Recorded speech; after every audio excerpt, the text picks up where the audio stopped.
Pregnancy के आखिरी तिमाही में स्पेशली 8वें और 9वें महीने में गर्भवती महिलाएं महसूस करती हैं कि उनका पेट बार बार पत्थर जैसा टाइट हो जाता है।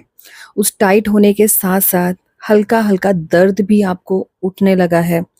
प्राइवेट एरिया में दबाव, दर्द, झंझनाहट महसूस हो रही है। तो इसके पीछे क्या-क्या कारण होते हैं स्पेशली 9वें महीने में? तो आइए फ्रेंड, इस मोस्ट रिक्वेस्टेड वीडियो को हम शुरू करते हैं। अगर आप भी महसूस कर रही हैं, आपका पेट कड़क, तो हमें कमेंट बॉक्स में ज़रूर बताइएगा। प्रेगनेंसी के चौथे या 5वें महीने से गर्भवती महिलाएं पेट का स्टिफ होना यानी कि टाइट होना महसूस करने लगती हैं, जो कि नॉर्मल होता है। धीरे-धीरे करके जब आपकी डिलीवरी की डेट नज़दीक आने लगती है, ये पेट कड़क आपको ज़्यादा हो सकता है, जो भी नॉर्मल होता है, क्योंकि इस दौरान आपकी बॉडी खुद को रेडी करती है प्रसव के लिए। और जब आपको दर्द उठते हैं यानी कि पेन्स आते हैं, तब भी आपका पेट कड़क हो सकता है। हल्के-हल्के दर्द के साथ ये पेट कड़क हो रहा है आपका, तो डॉक्टर से जाकर आपको मिलना है, इंतज़ार आपको नहीं करना है। बाकी हल्का-फुल्का पेट कड़क दिन में 1 से 2 बार नॉर्मल होता है, डरिएगा नहीं। बस बच्चे की मूवमेंट पर आपको ध्यान रखना है, बच्चा मूवमेंट कम कर रहा है या कुछ भी आपको अजीब-सा महसूस हो रहा है अपनी प्रेगनेंसी में, अपनी बॉडी में, तो आपको इंतज़ार नहीं करना है। बाकी कई बार महिलाएं प्राइवेट एरिया में भी दबाव, झंझनाहट महसूस करती हैं, जो कि नीचे की ओर आता हुआ प्रेशर होता है। ब्लड सर्कुलेशन तेज हो जाता है इस दौरान आपका निचले अंगों में, क्योंकि अब आपकी बॉडी प्रसव के लिए रेडी हो रही है।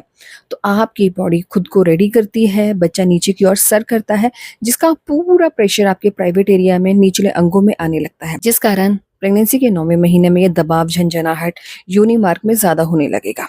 लेकिन योनि में दर्द भी बहुत तेज़ हो रहा है, आप चल उठ नहीं पा रही हैं, करवट बदल नहीं पा रही हैं, ठीक है? कुछ भी आपको तकलीफ़ हो रही है, ठीक है? और साथ में पेट कड़क हो रहा है, तो ये प्रसव का लक्षण है, यानी कि ये संकेत है कि अब आपकी डिलीवरी आज या कल की डेट में हो जाएगी, अब आपको और इंतज़ार नहीं करना है।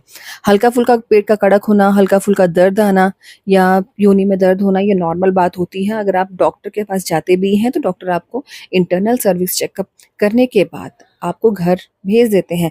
वहीं अगर आपका डायलिटेशन शुरू हो गया है, तब आपको एडमिट कर लिया जाता है कि डायलिटेशन हो चुका है, प्रसव कभी भी आपका हो सकता है, यानी कि दर्द आपको कभी भी उठ सकते हैं। पर आपको इस दौरान ध्यान रखना है बच्चे की मूवमेंट पर, स्पेशली ब्लीडिंग पर। और काफ़ी महिलाओं की पानी की थैली इस दौरान फट जाती है।